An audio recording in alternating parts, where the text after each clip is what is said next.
Hey everybody, it's Jay again, the owner of JustNewListings.com Realty. I'm back to go over this week's new listings in Great Falls, Virginia. And what I thought I would do, I'm going to use this post as a guest blog with a realtor down in Miami. And I'm going to focus on the topic of running numbers, crunching the numbers. How do you decide what the initial offer price will be on the home that you find when you get that far in the process? And granted, this journey of finding a new home, it can be anywhere from 1 month long to several years long.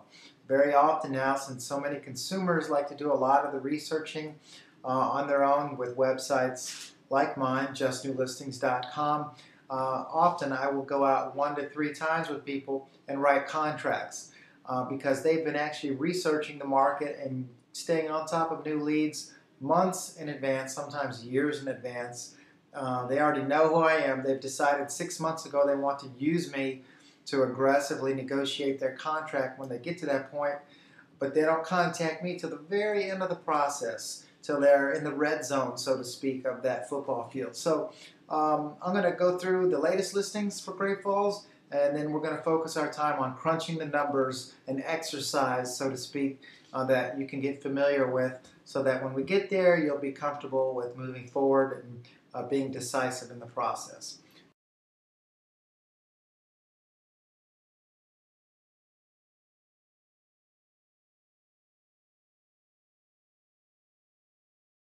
This week, let's open these up a little bit. I like gallery format, allows me to scroll faster. This one just came out yesterday, Caledon. Really, the pronunciation will be Callejon if someone spoke Spanish. But anyway, $699. I mean, the median list price in Great Falls is probably $1.3 million. So this is one of those very low priced properties, the 4th quartile price bracket for Great Falls, Virginia. And it's a good opportunity to get into Langley High School District. Contemporary loft. It says needs updating but shows well. I've looked at some of the photos here. Let me pop them open for you. And excuse some of the paint colors, but got a pretty big kitchen. It holds 5 bar stools, 3 levels. Let's see if we can see the backyard. Nice deck, jacuzzi. I think it was on, what's the acreage here? Half an acre. So I must say this is definitely an opportunity for some family to get a respectable size home, probably 3,000 square feet, and get into the school district they're looking for. Then you have this one, which I've already sent to a customer of mine, and it brags 7,000 square feet, this Saunders Haven listing. Some of the bedrooms are on the lower level, and whenever you see that, like right here, lower level, and you have 2 bedrooms, when you see that, it just raises the questions. I need to see those rooms first before I call them bedrooms. They may only be dens, which are highly, what's a good word, dysfunctional in terms of actually using them for bedrooms. Depends on the basement. Is it walkout? Are there windows? You just need to be suspicious whenever you see lower level bedrooms, because sometimes they're excellent and sometimes they're completely useless, other than storage or trying to convert them into playrooms, etc. And that one's on a full acre right here, so 1.3 million. I've been in a lot of these homes lately between 1.1 and 1.3 million because of customers I'm working with, and this listing is definitely interesting to me. Cul-de-sac lot, backyard, very private, 3-car garage, a large dining room seating 12 plus. Let's look at the photos for it. Alright, I'm not used to using Google Chrome.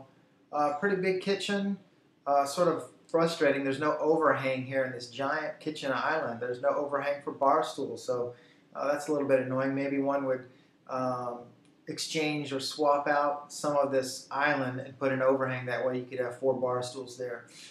Big dining room, 2-story family room, which is nice. If it wasn't for this 2-story family room, they would have a 5th bedroom up. So it's give and take all the time in that scenario.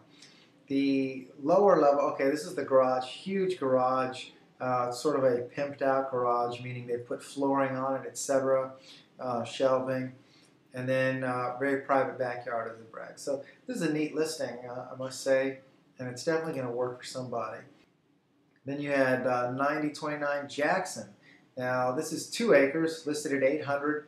Total fixer-up, or let's see right here, extensive renovation project or tear down. On 2 acres, built in 1909.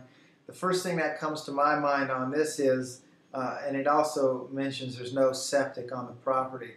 I'm just wondering if there's public sewer or not to this property, a well, cesspool. So, first thing that comes, 3 o'clock. Excuse me. First thing that comes to my mind about this property is this is over the top. It's overpriced, and I'm suspicious of it. I would not feel comfortable with someone paying more than, I haven't even looked at the numbers, but I don't see how it could be worth more than 700, and maybe it's only worth 600. So that definitely is one to be careful about. Then this new listing, Potomac Forest, $1,950,000, and riverfront parkland setting. I bet there's some nice photos for this one. It's a colonial. Probably on the lower level, since it's such a lower, it's not very tall for a colonial, so I bet it's a complete walkout basement on the back side. Let's look at photos real quick and see what we find. So here's, I think that's going to be the backyard. That's my main question. What's it like on the back side? Okay, that is definitely water view. That's gorgeous. But really, it's frustrating. You get a home this big and grand in terms of the scene, and look how pathetic these photos are. If you're a consumer, this isn't telling you hardly anything about the home. So I don't know why people pay these listing agents 6% for such pathetic presentations. This one, 931 Holly Creek, I would say this one, it's a brick colonial upright on half an acre. This one, I've looked at the photos, and this by far looks like the opportunity of Great Falls right now. It's a great opportunity, listed on the very low end, very move-in ready. You can always paint that room, that's for sure. But a brick colonial, stately, nice front side. What's it like in the back? Great deck. Looks like some privacy there. Yeah, this is a great house for this price range in Great Falls. It doesn't really get much